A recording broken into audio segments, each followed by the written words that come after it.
And at 10, Fredbear's Golden Freddy. One theory I've seen plenty of times, and I'm pretty sure is mostly because of FNAF 4, is that Golden Freddy and Fredbear are the same animatronic, suggesting that the reason Golden Freddy is all limp in the original FNAF and FNAF 2 is because his endoskeleton was removed after Crying Child's bite in 1983, and that's why the suit has to teleport around and cause hallucinations, because it can't actually, move. This would also probably mean that Crying Child was the one in the Golden Freddy suit. However, we know this isn't true based on the characters being separate in Ultimate Custom Night, and just coloring and size, since Golden Freddy is much smaller than Fredbear would be. I mean, at least I hope. Since Fredbear would also have to accommodate a human, and Golden Freddy wouldn't have to necessarily, since he would just be an animatronic and not a spring-locked suit. But then again, we don't know, cause this is FNAF. And at 9, Yendo. Yendo might initially appear to be just the endoskeleton of Funtime Freddy, but it's more likely that he's the endoskeleton of another version of Freddy that's not yet suited, as Yendo has a right hand where Funtime Freddy would normally have a bonbon attached, but I mean, he's able to swap out the hand and you know. Many believe that the name Yendo though, which seems to be a combo of yellow and endo, alludes to him being an endoskeleton of a golden variation of Funtime Freddy, or just the original Golden Freddy endoskeleton that was removed prior to the first and second game. But I mean, again, I don't think so. And at 8, it's me.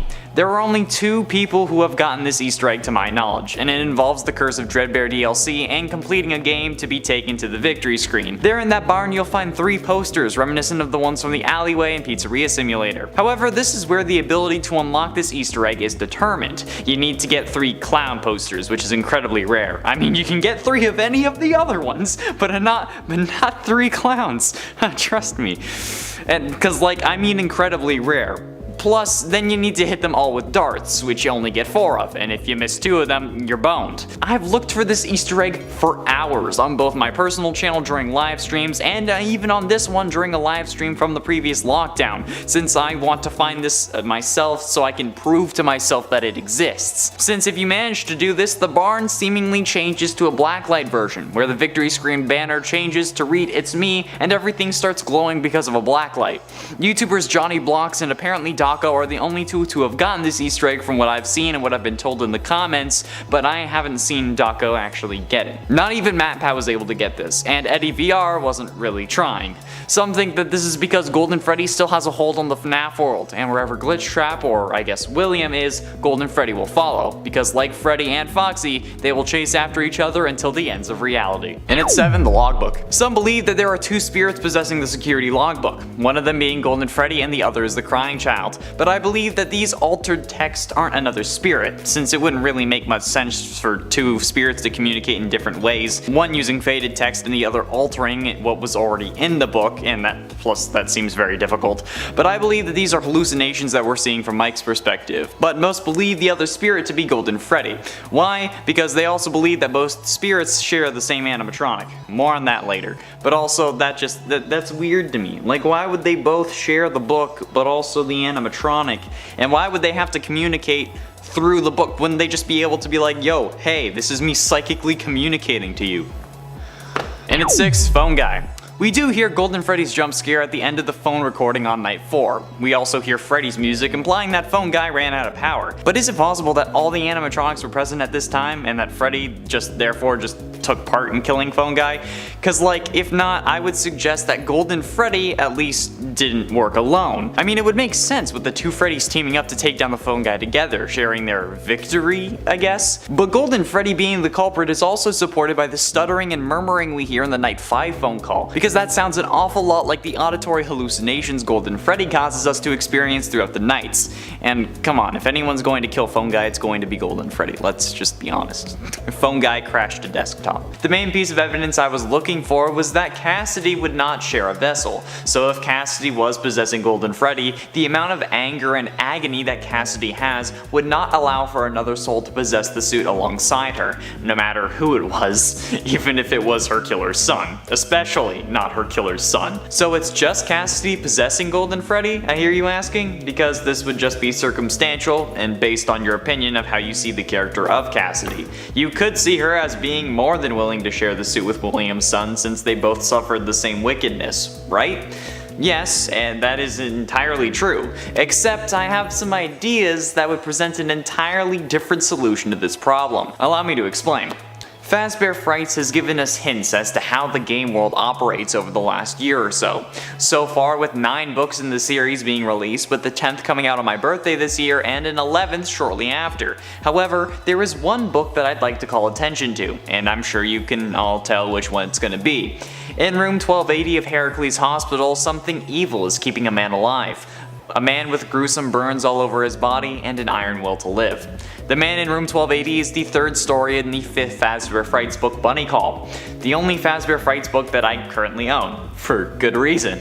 I have the 10th pre-ordered though, don't worry. The story, written by Andrea Wagner, revolves around a man with, as the book summary described, horrific burns all over his body. His organs are exposed, his face is missing, he has burn marks all over his body, and this man was taken off life support years prior to the story, yet somehow is still alive. The story ends with this horrifically damaged man being taken to a Fazbear Entertainment distribution center where he promptly explodes.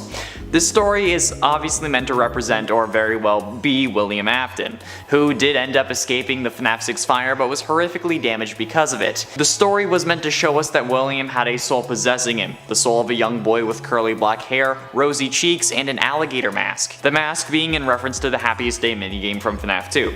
This explained how William always came back, how he survived the spring locking, the FNAF 3 fire, the FNAF 6 fire, and how he possessed a hard drive to be scanned in FNAF VR. He was taken to the warehouse before his death. But one thing always really bothered me about this story. Who is that kid? From what I understand in the epilogue, the boy then becomes a second soul inside of the Stitch Wraith, and that's what made everyone think that Golden Freddy had 2 souls, but I don't think that's what the story was trying to tell us. There's always been some form of confusion around the one you should not have killed, the one who keeps torturing William in Ultimate Custom Night. We all thought that it was Cassidy, who we assumed to be Golden Freddy, who was the one doing it, that she had trapped William in purgatory and was making him relive the horrors that he caused over all those years.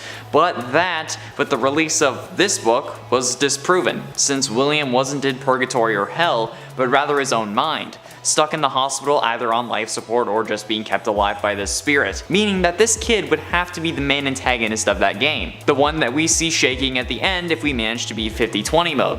This presents 2 different outcomes, neither of which are what we first expected though. It's weird. I'm gonna go over them, don't worry. First, the simple answer. The kid from the Fazbear Frights books was just a deviation meant to show us that William was possessed by someone, showing us how he was kept alive, meaning that someone in the games would most likely be Cassidy. And the one you should not have killed was not Golden Freddy. Cassidy in this case would not be able to be Golden Freddy, since while multiple souls can possess one thing in FNAF canon, we have not seen evidence that one soul can possess multiple things. In fact, that has been disproven time and time again in the series, with the puppet having to give life to the animatronics after they've had a soul, or I guess agony, inside of them. This would mean that Golden Freddy was either possessed by another soul, or that everything having to do with Golden Freddy is an illusion. The other outcome would be that this kid from the books, the boy with the alligator mask, is Crying Child. That William's son, after being sent to the hospital and put in a coma by Fredbear, went on to possess his father and keep him alive after learning of his misdeeds. This is just as likely a scenario for me, if not even more likely, since it explains a lot of what we hear and see from characters in Ultimate Custom Night, such as Nightmare Fredbear, whose appearance should only be known to the Crying Child, but it presents itself in William's nightmare, as well as multiple lines such as "We know who our friends are, and you are not one of them," which is in reference to when the Crying Child dies at the end of FNAF 4, when psychic friend Fredbear says, "We are still your friends, do you still believe that?" But remember that those Fredbear plushies are actually cameras created by William to watch his son, meaning that this line, if it was coming from Fredbear, would really be coming from William, as would the line "I will put you back together," which is also referenced in Ultimate Custom Night, when Nightmare Fredbear says, "I am remade, but not by you, by the one you should not have killed." How would Cassidy know about this line, about the "I will put you back together"?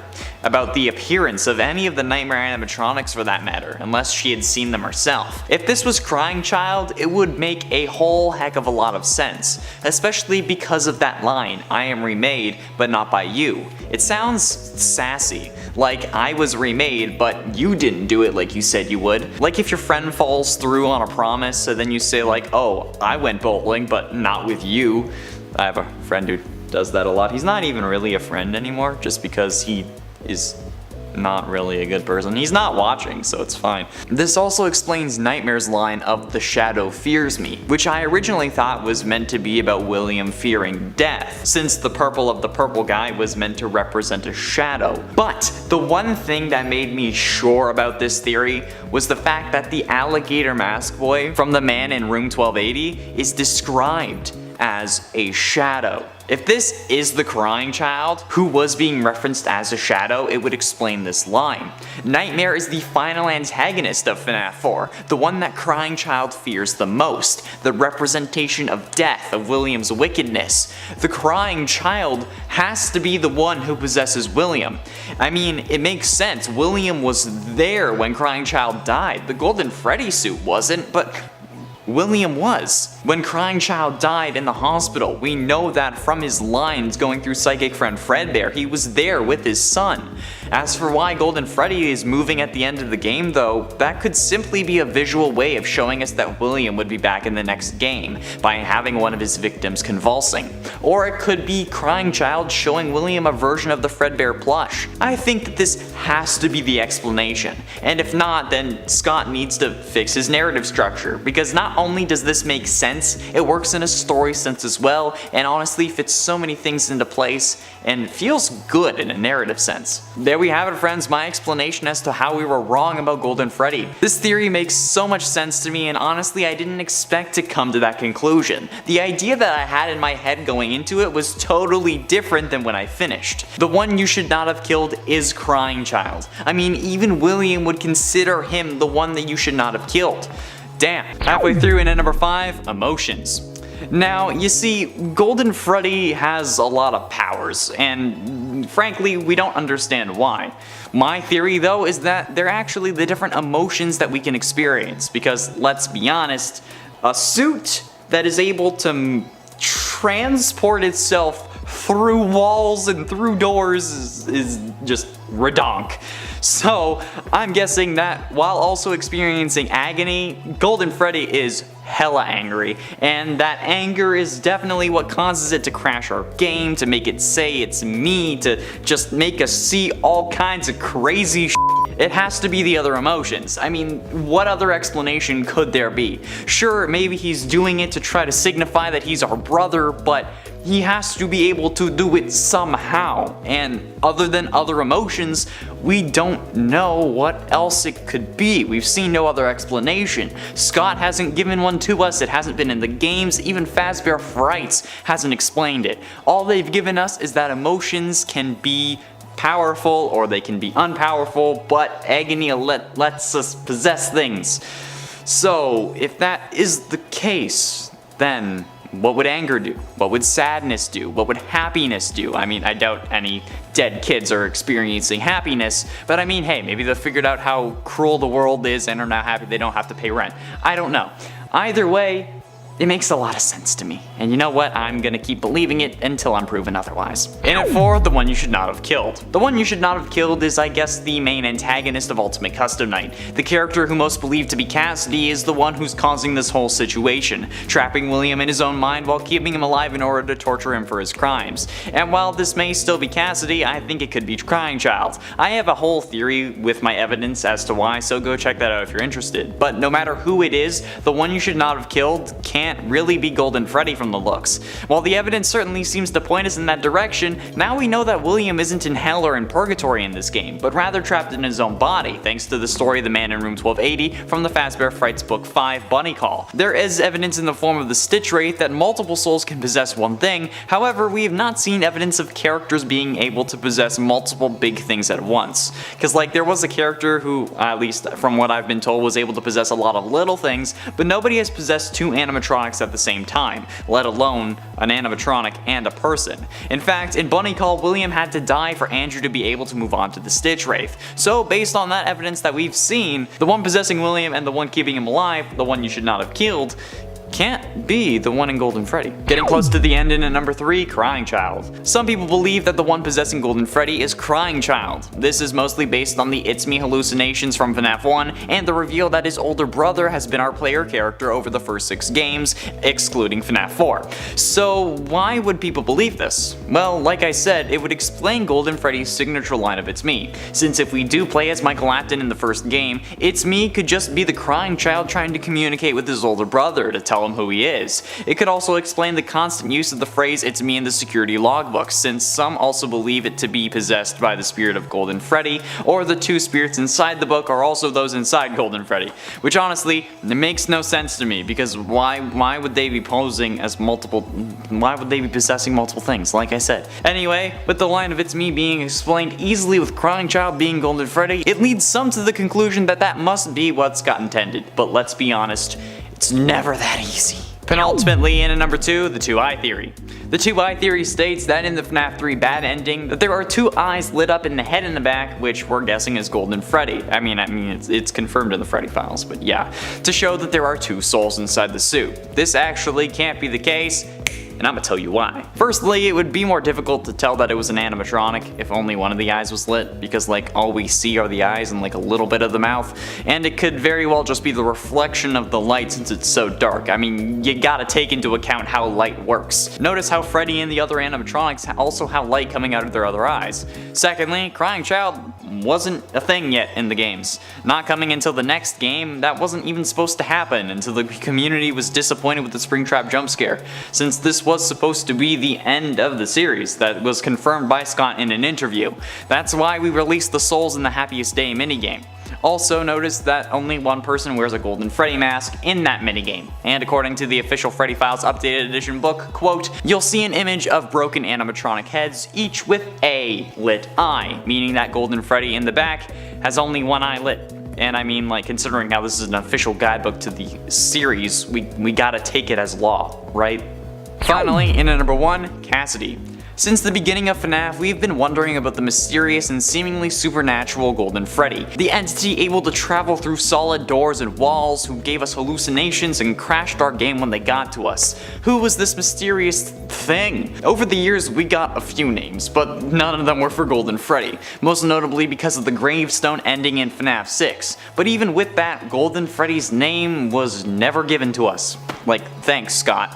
And if they are the one that you should not have killed, or if they aren't the one you shouldn't have killed, the name wasn't given to us in Ultimate Custom Night either. Like, come on. But alas, we were finally saved when the FNAF Survival Logbook came out, where after jumping through hoops, more hoops than Shaq has dunked on, we uncovered the name Cassidy. Thanks to Reddit user DPowerful1, taking various wrong numbers on different pages and making them coordinates in the word search, which I have to admit is still pretty weird because 8 and 11 at the end they weren't wrong numbers, they were just numbers that were there, but okay. And since the name Cassidy only appears in one other place, that being the 4th closet, the character doesn't really seem to mean much to the series. I mean, like, in that sense, like, the person who died to possess Golden Freddy doesn't really seem to matter, and that's kind of unfortunate.